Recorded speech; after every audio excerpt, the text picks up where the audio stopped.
Next in our BIP, we are going to focus on the consequence intervention, which is also responding to behavior.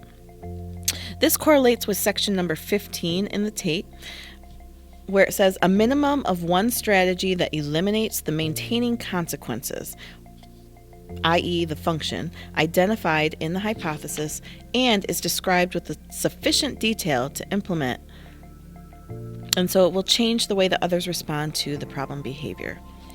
So what we're looking for here is now if the student did not engage in the replacement behavior and instead engaged in that target behavior, that challenging disruptive behavior, how is staff responding? Because we want the staff to respond consistently amongst the team every time the behavior occurs.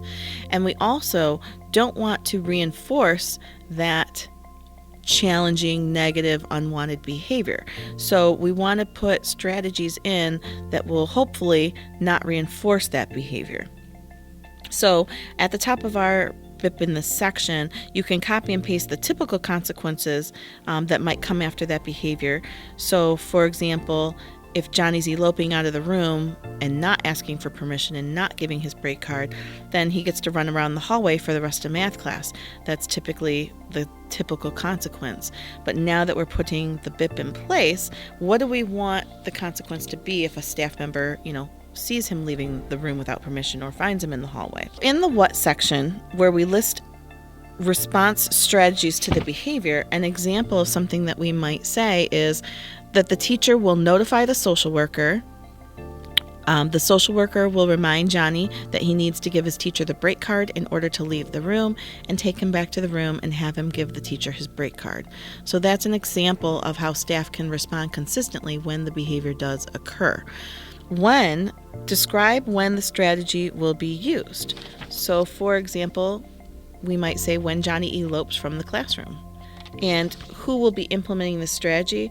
Well, it's going to be both the teacher and the social worker, because the teacher is going to call the social worker so that she can continue teaching her class, and the social worker will then find him out in the hallway and redirect him back to the classroom to give the teacher the break card so he can appropriately request that break.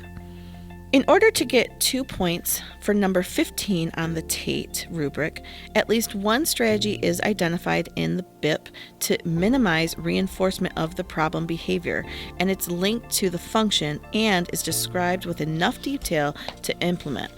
The description is detailed enough that a stranger would be able to implement the strategy with the student, and or multiple people would be able to implement the strategy in the same way. So for example, when the student calls out, the teacher will not respond using a neutral facial expression and no verbal comments. If the student continues to call out, the teacher will use a flat affect, monotone voice, minimal eye contact to verbally redirect the student to use his replacement behavior.